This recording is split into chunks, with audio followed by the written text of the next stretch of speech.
Welcome to ચેતુસ kitchen. આજે આપણે pakoda byte બનાવવાના છીએ। તો એના માટે આપણે અહીંયા બટેકા બાફી લીધા છે, અહીંયા આપણે બ્રેડ લીધી છે, એક મોટી ડુંગળી સુધાર લીધી છે, અહીંયા આપણે ગ્રીન ચટણી લીધી છે, અહીંયા આપણે મીઠું લીધું છે, અહીંયા આદુનો 1 ઇંચ આદુનો ટુકડો લઈ અને ઝીણા ઝીણા કટકા કરી લીધા છે, અને અહીંયા લીલા મરચાં 2 લીલા મરચાં લઈને ઝીણા ઝીણા સુધારી લીધા છે, લીલા ધાણા, 1 લીંબુ, બાકી રેગ્યુલર મસાલાની અંદરથી મસાલાનો ઉપયોગ કરી અને પકોડા બાઈટ બનાવશું આજે।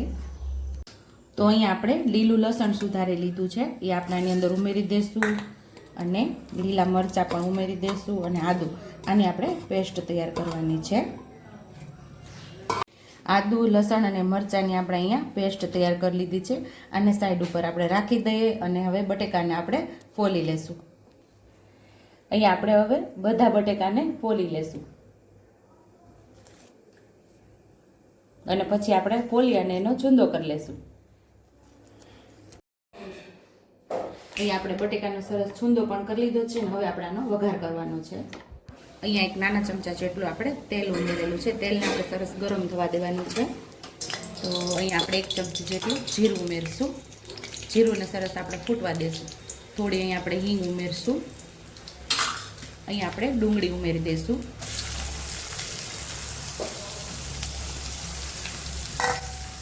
ડુંગળીને સાતળી લેવાની છે આપણે।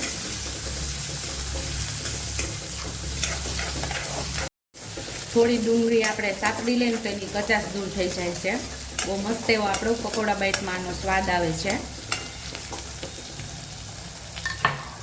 સાથે જ આપણે આદુ, મરચાં અને લસણની પેસ્ટ ઉમેરી દઈશું, એને પણ સરસ સાતળી લેશું।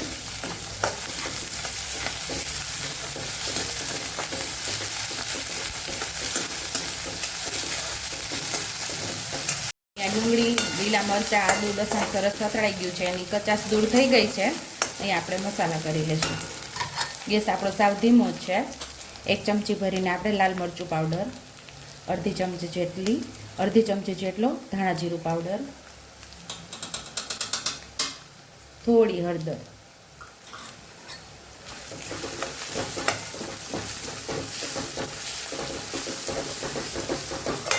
અહીંયા આપણે બટેકાનો માવો પણ સાથે ઉમેરી દઈશું। હવે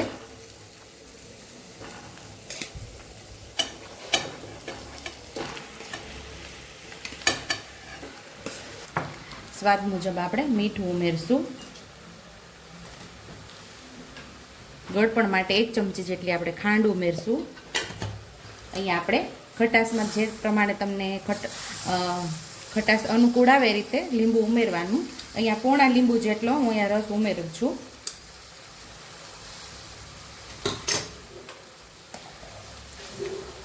અડધી ચમચી જેટલો આપણે ગરમ મસાલો ઉમેરશું,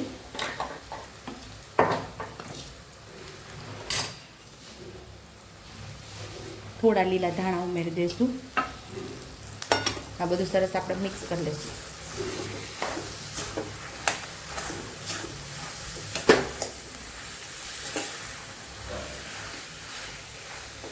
બાદ આપણે અડધા ધાણા ઉમેરાતા, લીલા ધાણા અડધા આપણે બાકી હતા એ બધા ઉમેરી દીધા છે। હવે મિક્સ કરી લઈશું સરસ। અહીંયા આપણે હવે ગેસને બંધ કરી દઈશું। અહીંયા આપણે એક કપ જેટલો આપણે બેસન લીધું છે, અને 1/4 કપ જેટલો આપણે ચોખાનો લોટ લઈશું અહીંયા, અને થોડું આપણે મીઠું ઉમેરશું, એટલે આપણે લીલા ધાણા ઉમેરશું, અને સરસ આપણે આને બેટર તૈયાર કરી લેવાનું છે।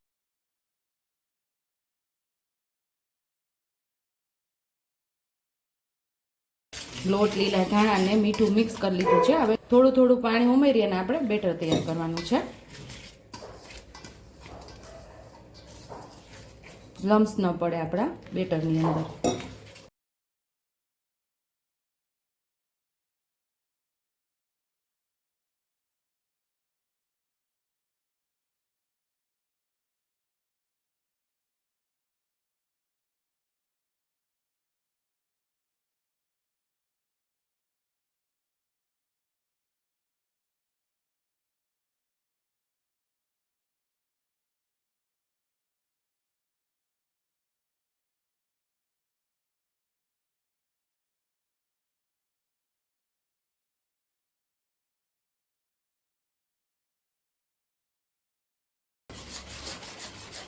આવું આપણે બેટર તૈયાર કરવાનું છે. જો આવી રીતે. તો અહીંયા આપણું બેટર રેડી થઈ ગયું છે, એટલે કે બેટર તૈયાર થઈ ગયું છે. આને સાઈડ ઉપર રાખી અને આપણે પકોડા બાઈટ તૈયાર કરશું.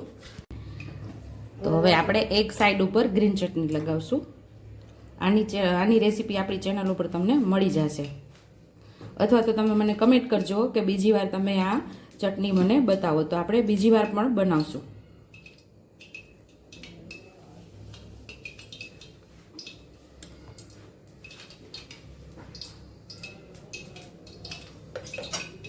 એક સાઈડ આપણે ગ્રીન ચટણી લગાવી છે, એક સાઈડ આપણે જે માવો તૈયાર કરેલો એ આપણે લગાવવાનો છે.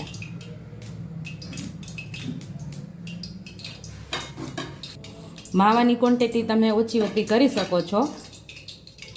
આપણે હવે એને પેક કરી દેવાનું છે. હવે આપણે આના 4 ટુકડા કરી લેવાના છે આવી રીતે.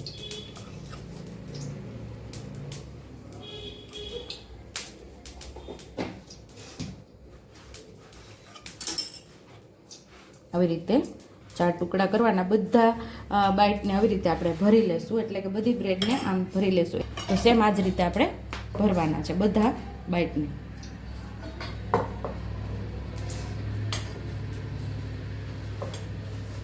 આવી રીતે બધા બાઈટ તૈયાર કરી અને જે બેટર તૈયાર કરેલું છે એની અંદર કોટ કરી અને આપણે તળી લેવાનું છે. સાઈડ ઉપર આપણે તેલ પણ ગરમ થવા રાખી દીધું છે.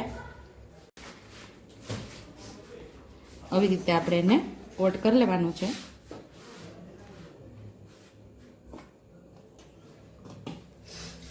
હળવેકથી ઉમેરી દેવા.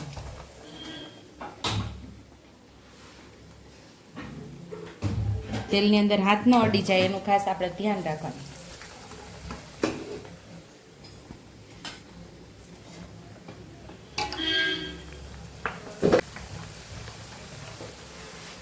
સરસ આપણે એને તળાવવા દેવાના છે. એક સાઈડ સરસ થઈ જાય પછી બીજી સાઈડ આપણે એને ફેરવી લઈશું. હવે આપણે એની સાઈડ ચેન્જ કરી લઈશું.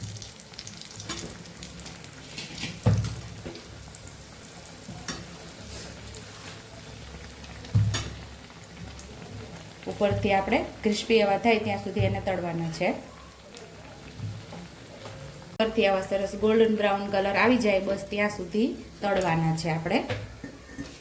તો ઉપરથી સરસ ક્રિસ્પી એવા તૈયાર થઈ ગયા છે આપણા બાઈટ. તો આપણે બહાર લઈ લઈશું. સેમ એ જ રીતે બધા બાઈટ આપણે રેડી કરશું, એટલે કે તૈયાર કરશું.